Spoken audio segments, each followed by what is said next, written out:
मैं चलती हूँ दादी।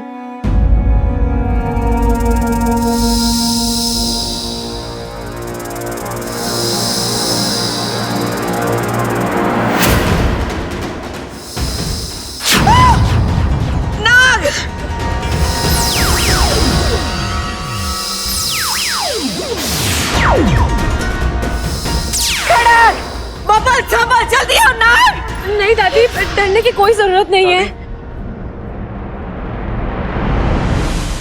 मेरा नागिस्तान का परिवार है। आपकी तरह ये सब भी मेरे अपने हैं। मेरी माँ, दादी, ये गुरुजी है और ये हमारे नागिस्तान के मुखिया। वाह, झूठों की पूरी टोली एक साथ हमारे घर में। आपकी दुनिया अलग, हमारी दुनिया अलग। मैंने आप लोगों का कुछ नहीं बिगाड़ा, फिर आप लोगों ने एक इच्छाधारी नागिन के साथ हमारे छोरे का रिश्ता क्यों जोड़ा?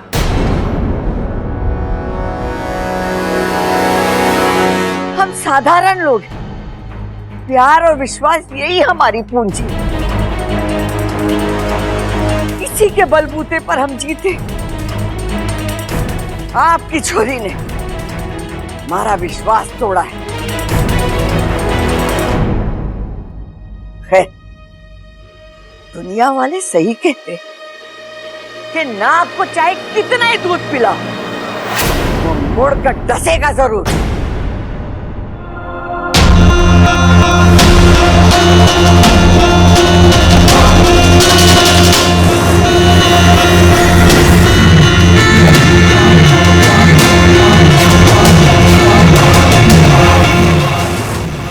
ईश्वर ने हमें परम शक्तिशाली बनाया है। अगर हमारा इरादा आप सबको नुकसान पहुंचाना होता तो एक फूंक और सब कुछ खत्म हो जाता है, लेकिन नहीं, ना ही ऐसी हमारी फितरत है और ना ही हमारा स्वभाव। जब से इस विश्व में इंसान है, तब से हम भी हैं, आपके आसपास हैं, आपके साथ हैं। आज तक हमने कभी कोई नुकसान नहीं पहुंचाया आपको। और शायद आप देख नहीं पा रही हैं कि हमने आपके घर के ऊपर विश्वासघात का साया नहीं, बल्कि सुरक्षा का कवच बना रखा है। और यही वजह है कि एक आपको छोड़कर आपके परिवार का कोई भी सदस्य ये नहीं चाहता कि इच्छा ये घर छोड़कर जाए।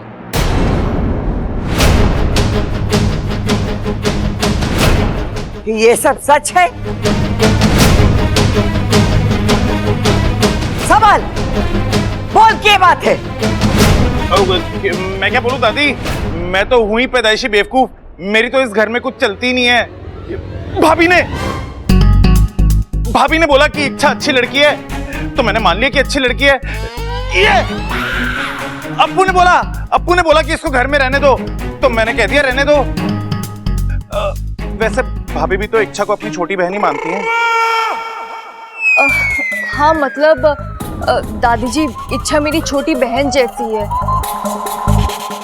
लेकिन मैंने ऐसा कभी नहीं कहा कि इच्छा को यहाँ रहने दो। वो तो बस कुछ नई बातें पता चली है कि ये अप्पू नहीं चाहता कि इच्छा यहाँ से जाए। जिसकी बेस्ट फ्रेंड है ना, वो यहाँ से चली गई तो बेचारा नाराज हो जाएगा।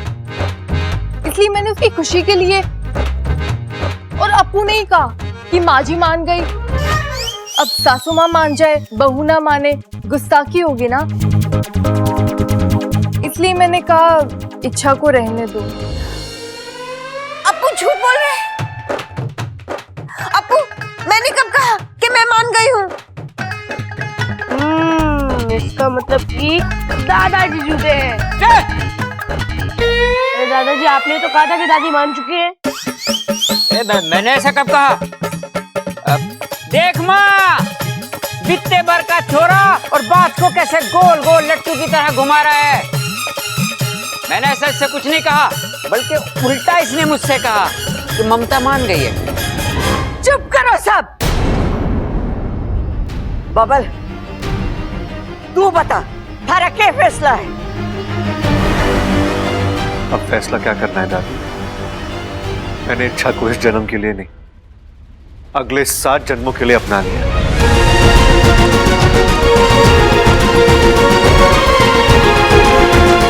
उसे छोड़ने का तो सवाल ही नहीं उठता।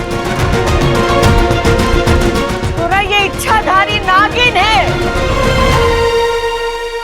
दादी, रिश्तों में प्यार, जज्बात और ईमानदारी देखी जाती है, जो मैंने इच्छा में दी।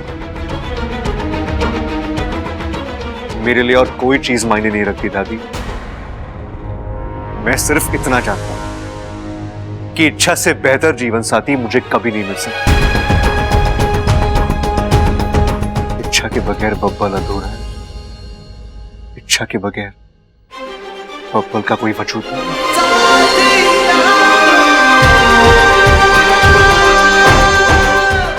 दादी, आज आप हाँ कहें या ना कहें, लेकिन मुझे सिर्फ इच्छा के साथ जीना, उसका पति बनकर रहना है मुझे। और ये मेरे लिए सम्मान की बात है।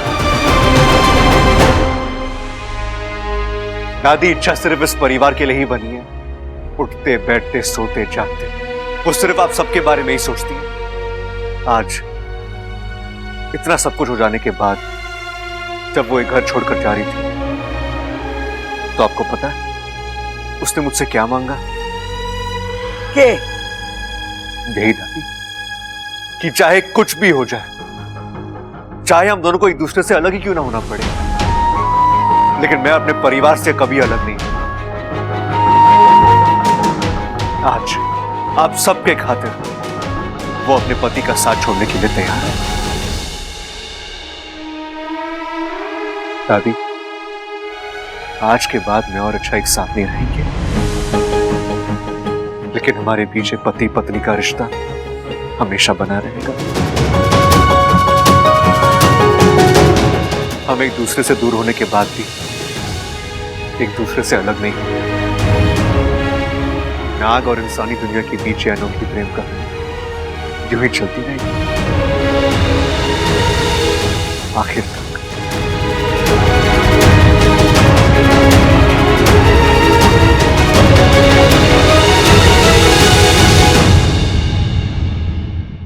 एमा, मैं क्या कहूँ?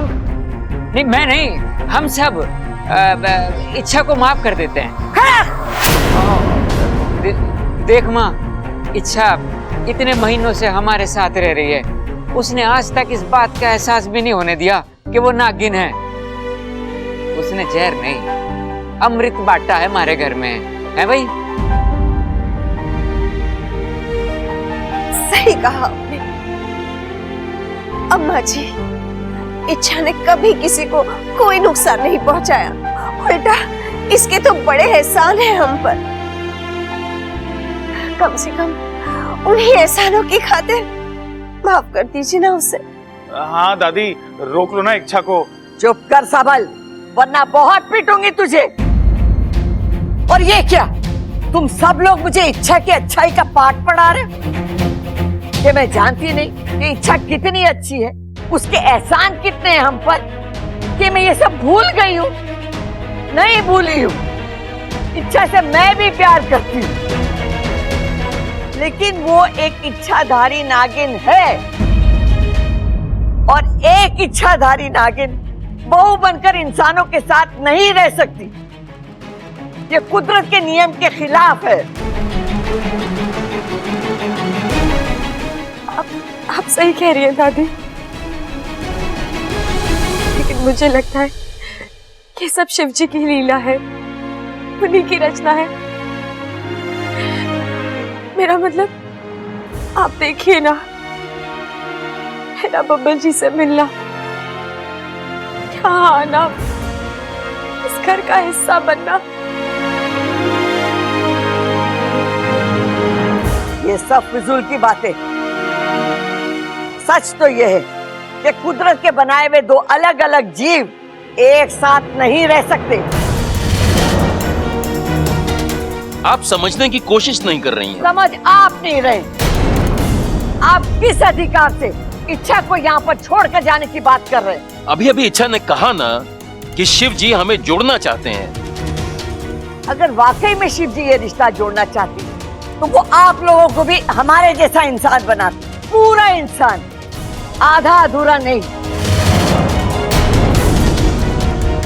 कभी नाग की जिंदगी, कभी इंसानों की। शिव जी का नाम लेकर हम एक गलत रिश्ते को अंजाम नहीं दे सकते। हमारी और आपकी दुनिया अलग है और अलग ही रहेगी। आप ये और एक बात, आज इच्छा को मैं चाहे स्वीकार भी कर लेती, लेकिन आज आप सबको यहाँ एक साथ देखकर आपके रूप में हमारे घर का विनाश नजर आ रहा है। इच्छा चाहे कितनी भी अच्छी क्यों ना हो, कि ये खतरा उठाने के लिए मैं तैयार नहीं हूं। जाइए आप सब वापस नागिस्तान। कौशल्या जी, ये आप क्या कह रही हैं? जाइए, वरना मुझे भी वही करना पड़ेगा जो हमेशा से इंसान नागों के साथ करते आए हैं।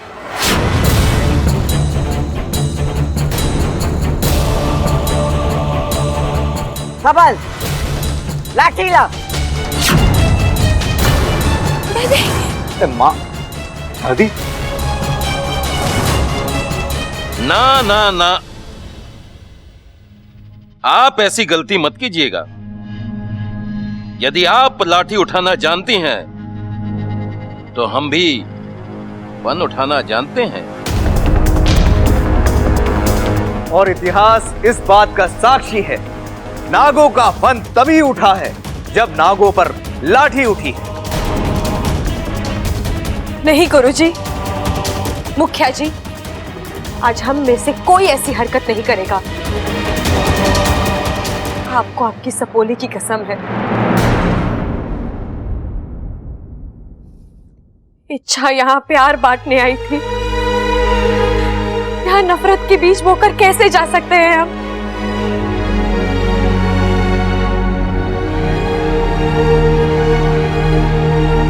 दादी, इस घर में आपका शब्द अंतिम रहा है और हमेशा रहेगा। आप जो कहे वही होगा। हो सकता है उस वक्त आप लोगों से मिलना शिव जी की रचना थी,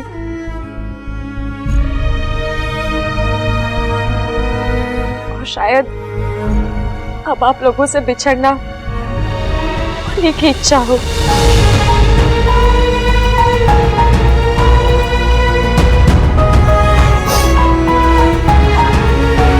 हाँ दादी, हमें चलना चाहिए।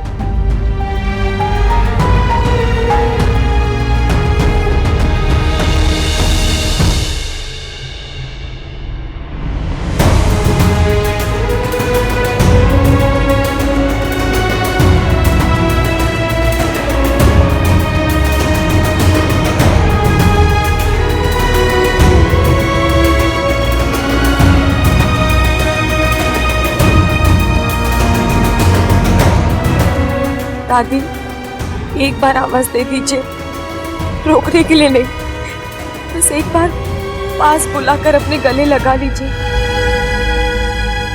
अपनी इस इच्छा की एक आखिरी इच्छा समझकर ही सही, बस एक बार पुकार लीजिए।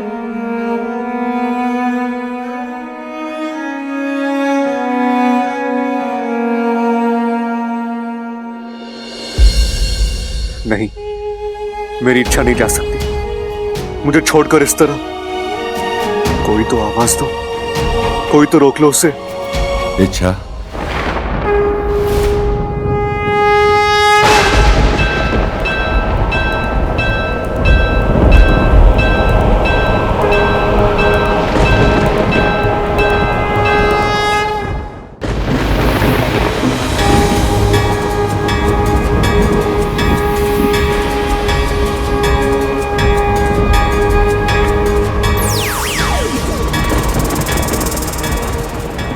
मैं शिव, ईश्वर का वो रूप जिसके गले में नागराज विराजमान है।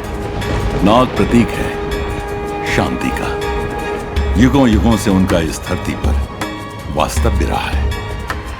इंसानों के मित्र बनकर उन्होंने मित्रता निभाई है, लेकिन दुर्भाग्यवश इंसान इस मित्रता को कभी समझ नहीं पाया। अपने अहम और नफरत में अंधा होकर उसने नागों को अपना दुश्मन मान लिया। एक लाठी उसकी उठी और फिर हजारों फन नागों के उठे। आज भी यही सिलसिला कायम है। इच्छा की लाख अच्छाइयों के बाद भी उसकी झोली में अगर कुछ पड़ा है तो वो है नफरत, दुख और शासन। सिर्फ इच्छा ही नहीं, बल्कि मेरे सारे इच्छाधारी नागों ने आज मुझे बेहद संतोष दिया है। फन झुकाकर उन्होंने इंसानों से प्यार का रिश्ता जोड़ा है, लेकिन इंसानों ने एक बात समझ लो, यज्ञ और पूजाओं से मुझे प्रसन्न करना नामुमकिन है। प्यार की राह पर चलोगे, मुझे अपने आप पालोगे।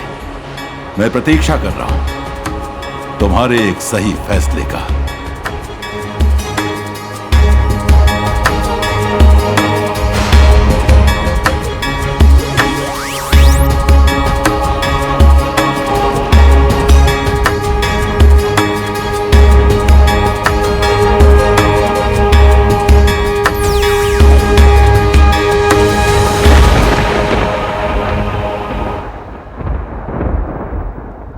शिव जी, मने माफ करो, मारे से घनी गलती हो गई।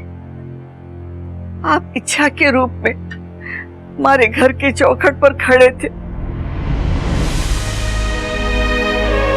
और मैं बावली उसे ठुकरा रही थी।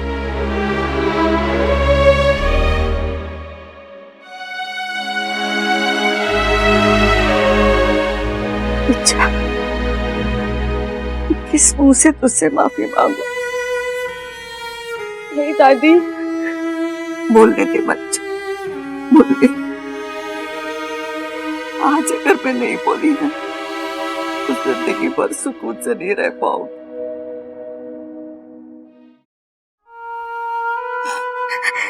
क्या करूं छोरी, इंसान हूं ना, अपने आप को सबसे ऊपर समझते हैं।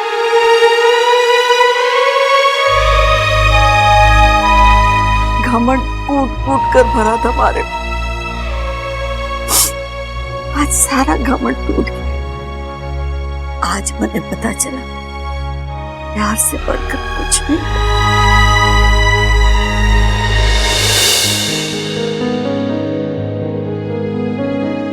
छोरी, हाथ जोड़कर साफ दिल से तुझे अपने इस घर की बहू स्वीकार करती।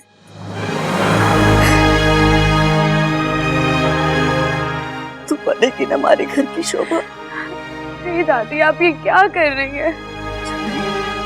अरे आंखें खुल गई। इंसान हो या इच्छाधारी नाग, उसके रूप से नहीं, उनकी नीयत, उनकी सोच, उनका दिल देखना चाहिए। और तू तो खरा सोना।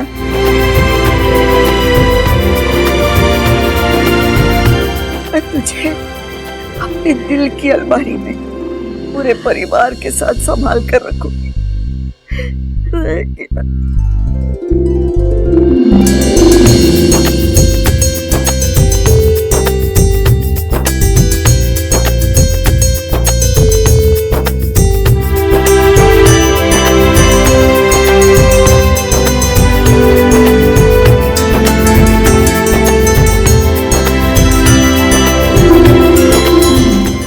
खुशी के मौके पे एक फैमिली फोटो तो बनता है।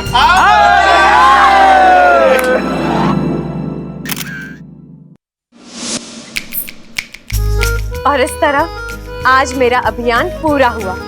एक नागिन ने इंसानों के घर के साथ साथ उनके दिल में भी अपनी जगह बना ली। इच्छाधारी से इच्छा प्यारी तक का ये सफर मुझे जिंदगी भर याद रहेगा। और आपको